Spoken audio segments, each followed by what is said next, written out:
The unprovoked Russian invasion of Ukraine has entered a potentially decisive phase, as the Ukrainian army has finally launched its long-anticipated counteroffensive. Heavy battles are ongoing throughout the Zaporizhzhia front and on the Bakhmut front. The success of Ukraine's assault will dramatically increase Kyiv's chances of resolving the war on its terms. Welcome to another update on the war in Ukraine, where we will focus on the beginning of the Ukrainian counteroffensive, the destruction of the Kakhovka dam, and the further escalation of the Shoigu-Prigozhin conflict.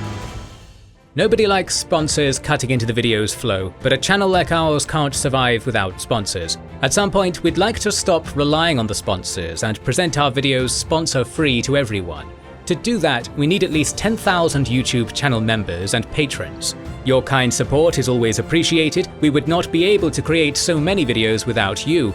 Channel members and patrons get weekly exclusive videos, like our finished series on the Peloponnesian War, and the ongoing series on the Italian Wars of Unification, Risorgimento, as well as the Anabasis of Xenophon and the history of Prussia, as well as many interesting non-serialized videos.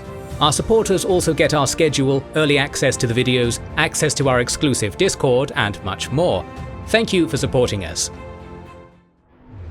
Without further ado, let's start with describing the situation on the Zaporizhzhia front, which seems like the main theatre of Ukraine's counteroffensive at this point.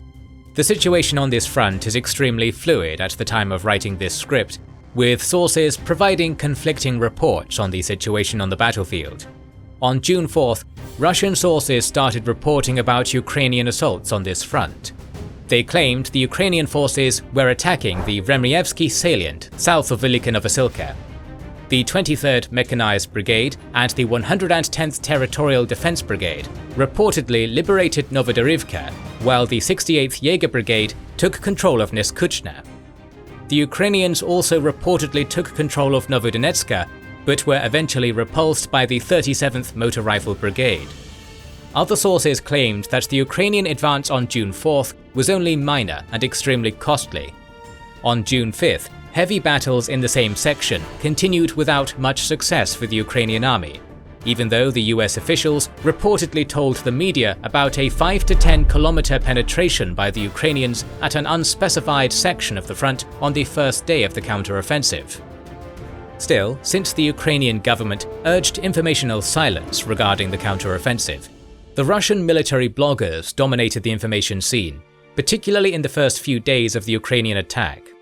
Russians claimed that the Ukrainians were suffering heavy losses in manpower and equipment, sharing the same image of destroyed Leopard 2 tanks and Bradley vehicles repeatedly, while declaring that all Ukrainian units which advanced were eventually forced to retreat to their initial positions.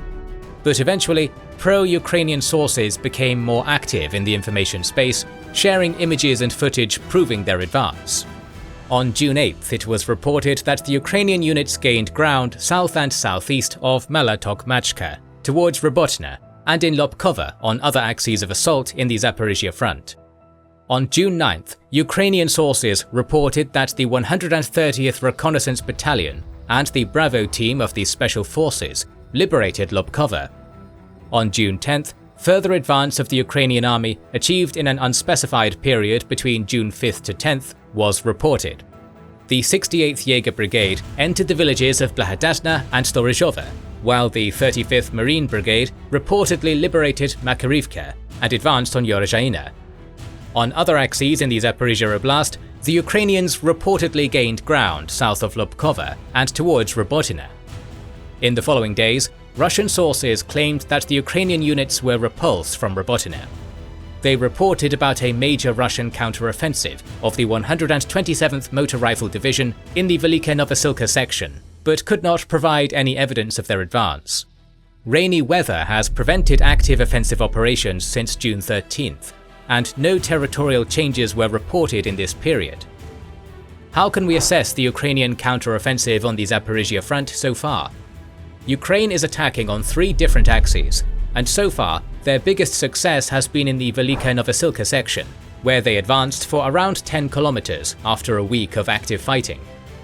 The main assault in this section has been conducted along the TO518 road and the Mokry Yali River, which has divided the Ukrainian force in two. The destruction of the dam over the river has seemingly not done much to interrupt the Ukrainian army from advancing. At this point, the immediate targets of the Ukrainian army are the elevation west of Zaporizhzhia and the town of Staromlynivka south of Urozhaina. Control over the elevation would give the Ukrainian army an advantageous position to command the surrounding terrain. At the same time, the liberation of Staromlynivka would likely force the Russian units in Rivnopil and Staromayoska to retreat due to the absence of available supply lines. The Ukrainians will continue to fight along the TO518 road, the key supply line for the Russian units to the east and west of the road. The attack on Novodonetsk may be an auxiliary assault to fix the Russian forces and prevent them from assisting the defense in the Zaporizhzhia and Staromlynivka areas, or perhaps an important axis in itself, which may target the liberation of Volnovakha, sitting on the H20 highway leading to the strategic Mariupol. It is very hard to judge at this point, and all of the Ukrainian assaults on the Zaporizhzhia front may actually be probing attacks to detect the weak point of the enemy defenses and try to develop their success there. So far, assaults of the Ukrainian units have been small in scale, as offensive operations on the Zaporizhzhia front are conducted by company-sized groups. We have not seen any evidence of the use of Challenger tanks and Marder IFVs in the Ukrainian counteroffensive yet, as the analysts observe that so far, Ukraine has employed only 3 of its 12 newly established assault brigades, the rest undoubtedly waiting to capitalize on the breakthrough. The other 2 axes are south of Malotokmachka and south of Stepova, where the Ukrainian gains have been marginal. Both of these axes arguably target the liberation of an important transport hub of the Zaporizhzhia Oblast, Tokmak, on the way to Melitopol. So far, Russia has been mostly successful in defending, as the Ukrainians have not achieved a decisive breakthrough while losing some of the Western-donated equipment, including 4 Leopard 2 tanks of different modifications, 2 AMX-10 armored fighting vehicles, and 16 Bradley infantry fighting vehicles. The fighting has still not reached the main fortified defensive lines of Russia in the Zaporizhzhia Oblast. Russian minefields are doing their damage, while the Russian Air Force has claimed to be very active in targeting the Ukrainian assault groups. Many analysts have linked the activity of Russian military aircraft on the front with the lack of Ukrainian anti-aircraft systems there due to their preoccupation with the defense of Ukrainian cities. Ukraine is conducting a very challenging offensive operation without air superiority, which will inevitably cause higher losses. Despite this, they have still succeeded in gaining ground at a higher pace than any Russian offensive in the recent months. The Ukrainian army has liberated several villages and inflicted heavy losses on the Russian units. In his June 13th meeting with military correspondents in Moscow, Putin stated that Russia has lost 54 tanks since the start of the Ukrainian counteroffensive. Given that the Kremlin tends to downplay its losses, the actual losses may be higher. We will continue to monitor the Ukrainian counteroffensive, which may well be the decisive phase of this war. The fighting in the Bakhmut section has not stopped either. A few weeks after the declared capture of Bakhmut by Russia, the Ukrainians have reportedly regained ground inside the city and on its flanks. On June 4th, Prigozhin claimed that the southwest outskirts of Bakhmut had been abandoned by the regular units of the Russian army, and the Ukrainian units had moved in to secure the area. A day later, both Prigozhin and the Ukrainian Deputy Defense Minister, Malyar, reported about further gains of the Ukrainian army to the north of Bakhmut in Berkivka, Orikhovo-Vasilivka and Paraskovivka, and to the south towards Klishchivka. In the following days, both Ukrainian and independent sources reported further progress of the Ukrainian army on these axes. Ukraine has been stably liberating land in the Bakhmut section in the past several weeks, and while the Ukrainian army is far from this point right now, if it manages to reach the end goal of its offensive in this section and encircle the Russian army inside the city, for which Wagner fought for almost 8 months, that would be truly embarrassing for the Kremlin. Although at this point the Ukrainian counteroffensive in the Bakhmut section appears to be a secondary strategic target on the battlefield, based on the equipment dedicated to this area, the Ukrainian army will likely continue offensive operations against exhausted Russian units. Small-scale battles continued on the rest of the Donbas and the North Luhansk fronts. There have not been notable territorial gains by either side, but there are more and more rumblings on Russian Telegram channels about active movement and preparation of the Ukrainian army in the Kupiansk section. Perhaps Ukraine is planning another offensive on Svatova and Starobilsk. Time will tell. In our previous video, we talked about the Kherson front, where the Ukrainian army may potentially launch an attack to support the main offensive on the Zaporizhzhia front. Well, the situation on the Kherson front changed significantly on June 6th, when the Kakhovka dam on the Dnipro River was blown up. Both sides accused each other without providing any conclusive evidence yet. There is no footage of the explosion, so we cannot claim to know its cause at this moment. Russia claims that Ukraine destroyed it by shelling, while the Ukrainian government states that such an explosion could not have been carried out by shelling, but only by planting explosives inside the structure of the dam. The Ukrainian presidential aide, Podolyak, has accused the 205th Separate Motor Rifle Brigade of destroying the Kakhovka Dam, and on June 14th, the Telegram channel named the 205th Separate Motor Rifle Brigade in Russian posted an update saying in reference to the dam, "As I wrote back in November, in this case, undermining is inevitable. But we miscalculated a little, and the consequences of such an uncontrolled action will soon lead to significant losses of territories." The US government has also claimed to have evidence corroborating the Russian involvement in this explosion. The environmental damage caused by the explosion is massive. Dozens of villages and acres of agricultural lands have been flooded along the Dnipro. According to experts, the flooded land will not be fit for agriculture for years to come, which will hurt Ukraine's grain cultivation. Thousands of people on both sides of the river had to be evacuated from their homes as images of people waiting for help on the roofs have circulated on social media. The explosion caused the contamination of the Dnipro with 150 tons of industrial lubricants. Landmines placed in the dam area have been flowing freely into the river and the floodwater, which is another risk for the residents of the surrounding area. The destruction of the Kakhovka Dam stands to benefit and disadvantage both sides at the same time for different reasons from a military standpoint. The flooding has sunk the islands in the Dnipro Delta, some of which were under Ukrainian control, water negating all Ukrainian gains in recent months. The same is true for the first line of defense of the Russian army on the left bank, as we have seen images of Russian soldiers and equipment swimming in the Dnipro. On the other hand, if the Ukrainian forces on the right bank of the Dnipro indeed planned to cross the river, with the flooding, the incredibly difficult operation has turned into an impossible mission, at least until the flooding recedes in several weeks. Still, even then, the already boggy terrain will become even harder to cross for armored vehicles. For now, both sides are exchanging artillery fire along the Dnipro, and we will see if the Ukrainian army attempts to cross the river to support its offensive on the Zaporizhzhia front once the flooding recedes. During this period, the pro-Ukrainian Russian groups of the Russian Volunteer Corps and Freedom of Russia Legion conducted several incursions into Russian territory. On June 1st, they occupied Novaya Tavlzhanka and shelled Shebekino. A day later, Prigozhin boasted that Wagner would not wait for the Russian Defense Ministry's permission to defend the Belgorod Oblast, another clear sign of his insubordination to military command. On June 4th, these groups raided Novaya Tavlzhanka once again, capturing several Russian soldiers, and invited the Belgorod Oblast governor, Gladkov, to come get the Russian POWs personally. Gladkov refused this invitation and offered to meet somewhere else. Prigozhin once again used this opportunity to promote himself by offering to negotiate the release of Russian POWs himself, if necessary.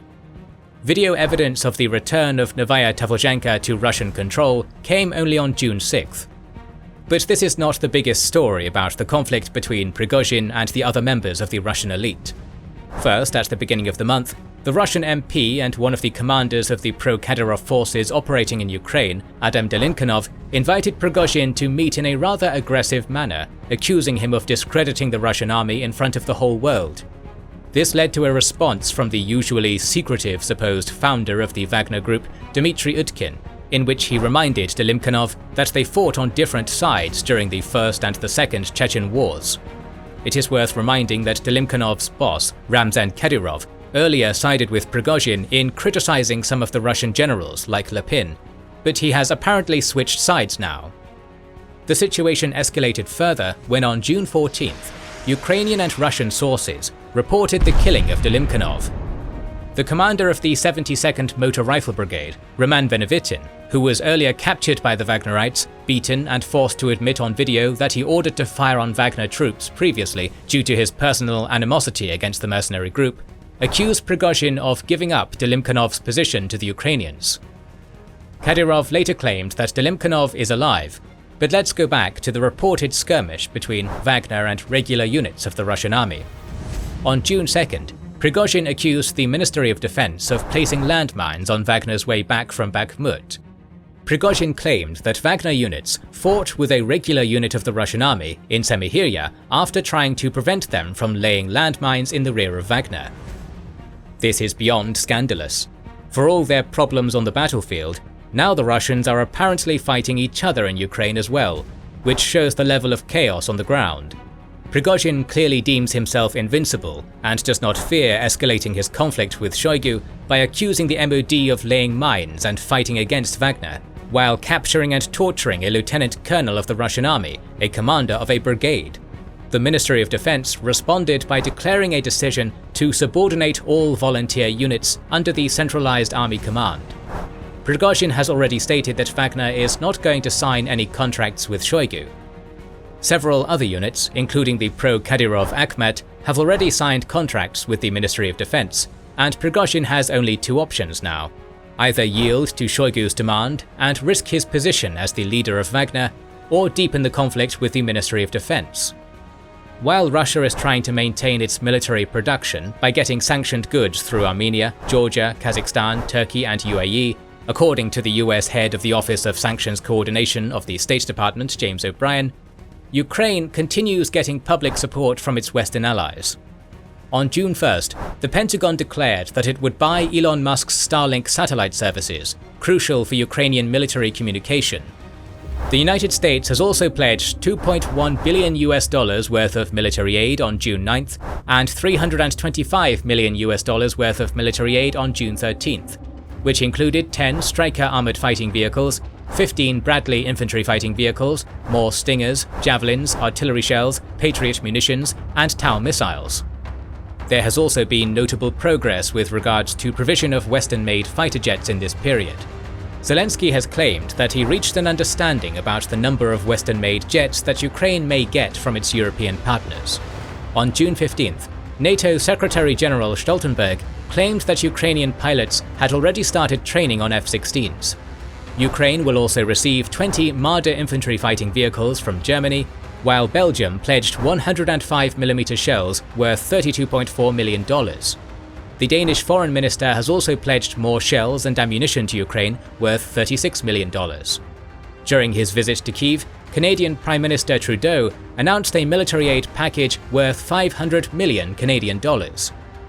According to the Russian MP Konstantin Zatulin, Russia has not reached any of the goals of its special military operation: denazification, demilitarization, protection of the people of Donbas. Which of these goals have we reached? None of them. Moreover, some of them have lost their meaning. For instance, the neutrality of Ukraine. Does it make sense to make this demand? It does not now. While Russia indeed has not reached any of its stated strategic goals, it still occupies a significant portion of Ukraine. Ukraine is counter-attacking and must make tangible progress to prevent the so-called possible Ukraine fatigue among its allies. The losses of both sides have been exacerbated by heavy fighting on the Zaporizhzhia front and in the Bakhmut section. According to the Oryx blog, the visually confirmed equipment losses by both sides as of June 15th are the following. For Russia, these are 2,043 tanks, 4,147 vehicles, 243 command posts and communication stations, 750 artillery systems and vehicles, 208 multiple rocket launchers, 82 aircraft, 90 helicopters, and 246 drones. For Ukraine, these are 533 tanks, including 4 Leopard 2s of different modifications, 1,603 vehicles, 15 command posts and communication stations, 317 artillery systems and vehicles, 45 multiple rocket launchers, 68 aircraft, 31 helicopters, and 144 drones. We will continue talking about this war in the coming days and weeks, so make sure you are subscribed and press the bell button. Please consider liking, subscribing, commenting and sharing, it helps immensely. Recently, we have started releasing weekly Patreon and YouTube member exclusive content. consider joining their ranks via the link in the description or button under the video to watch these weekly videos, learn about our schedule, get early access to our videos, access our private Discord, and much more. This is the Kings and Generals channel, and we will catch you on the next one.